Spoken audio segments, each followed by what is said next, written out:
అయ్యా నమస్కారం.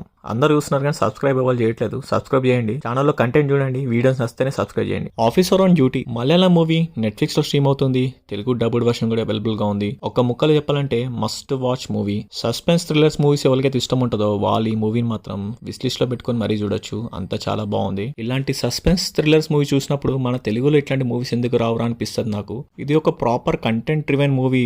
ఎటువంటి డివిజన్ లేకుండా సరే ఇప్పుడు హీరో వచ్చాడు, హీరోకి ఒక సాంగ్ పెట్టాలి, లేకపోతే లవ్ ట్రాక్ పెట్టాలి, లేకపోతే హీరో హీరోయిన్ కి మధ్యలో సాంగ్స్ అవి ఏం లేకుండా ఒక కంటెంట్ బేస్ చేసుకొని మూవీ తీస్తే ఎలా ఉంటుందో అలాంటి మూవీ ఇది. సో స్టార్టింగ్ నుంచి ఎండింగ్ వరకు ఒక ప్రాపర్ స్క్రీన్ ప్లే స్టోరీతోని ఆడియన్స్ ఎంగేజ్ చేసుకుంటూ వెళ్తుంది మూవీ. స్టోరీ ప్లాట్ ఏంటంటే సిన్సియర్ పోలీస్ ఆఫీసర్ అండ్ హరికి ఒక నకిలీ గోల్డ్ చైన్ కేసు ఇన్వెస్టిగేషన్ చేస్తున్నప్పుడు అనుకోకుండా ఒక పోలీస్ ఆఫీసర్ సూసైడ్ చేసుకుంటారు. అదే క్రమంలో హరి వాళ్ళ కూతురు కూడా సూసైడ్ చేసుకుంటుంది. సో ఈ అన్నిటికి లింక్ ఏంటి అనేదే స్టోరీ ప్లాట్. ఈ మూవీలో నాకు నచ్చింది ఏంటంటే హీరో క్యారెక్టరేషన్ బాగా నచ్చింది. స్టార్టింగ్ ఇంట్రడక్షన్ సీన్ లో హరిని ఇంట్రడ్యూస్ చేసే సీన్ కావచ్చు, అండ్ ఆల్సో మార్చరీలో మెంటల్ ఎక్కిపోయే ఫైట్ సీన్ అది. సో కంపోజిషన్ కూడా చాలా బాగుంది. మూవీలో ఇంకొక ఇంట్రెస్ట్ ఎలిమెంట్ ఏంటంటే అంతకుముందే మనం మాట్లాడుకున్నాం స్టోరీ. సో అప్పటిదాకా మనం అనుకున్న స్టోరీ ప్యాటర్న్ ఒకటి, తర్వాత సెకండ్ హాఫ్ లో రివీల్ అయ్యే స్టోరీ ఇంకొకటి అనమాట. సో టోటల్ డిఫరెంట్ అనిపిస్తుంది మనకి. సో అక్కడ కొంచెం ఇంట్రెస్టింగ్ అనిపిస్తుంది మనకి. సో మూవీ చూసినప్పుడు నాకు అనిపించింది ఏంటంటే ఇట్లాంటి మూవీ తెలుగులో యాక్ట్ చేస్తే నాగార్జున కానీ లేకపోతే విక్టర్ వెంకటేష్ కానీ బాగా యాక్ట్ అవుతుంది అనిపించింది నాకు. And also one more interesting thing ఏంటంటే బీజిఎం అనమాట. నెక్స్ట్ లెవెల్ కొట్టిండు మనోడు బీజిఎం.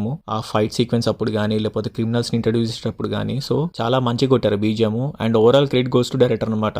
సో అనుకున్నట్టు దిగడం అనేది చాలా గ్రేట్. దట్ ఎనీ డివియేషన్ లేకుండా స్టార్టింగ్ నుంచి ఎండింగ్ వరకు ఎంగేజింగ్ చేసుకుంటూ స్క్రీన్ పైన తీసుకెళ్లి స్టోరీ విధానం ప్యాటర్న్ అంతా చాలా బాగుంది. సో ఫైనల్ గా చెప్పేది ఏంటంటే మస్ట్ వాచ్ మూవీ ఇది. సస్పెన్స్ థ్రిల్లర్ నుంచి ఒక రివెంజ్ డ్రామాకి తీసుకెళ్ళడం అనేది చాలా గ్రేట్. సో అక్కడ రివెంజ్ ఎలా రివీల్ అయిందని అండ్ రివెంజ్ పర్స్పెక్టివ్ ఎలా చూపించాలనేది చాలా ఇంట్రెస్టింగ్ గా ఉంటుంది. బట్ క్లైమాక్స్ కొంచెం రెగ్యులర్ ప్యాటర్న్ అనిపించింది. బట్ ఓవరాల్ గా ఒక must watch movie. And performance wise వస్తే అందరూ చాలా బాగా యాక్ట్ చేశారు. అండ్ ఆల్సో దీంట్లో ప్రేమని గారు కూడా ఉన్నారు. అండ్ ఆల్సో క్రిమినల్స్ గా యాక్ట్ చేశారు. సో వాళ్ళ 4 మెంబర్స్ కూడా చాలా బాగా యాక్ట్ చేశారు. సో ఫ్యామిలీతో చూడొచ్చు అంటే చూడొచ్చు, అక్కడక్కడ అనిపిస్తుంది మనకు కొంచెం కొంచెం. బట్ ఇగ్నోర్ చేస్తే ఓవరాల్ గా చూడొచ్చు ఫ్యామిలీతో.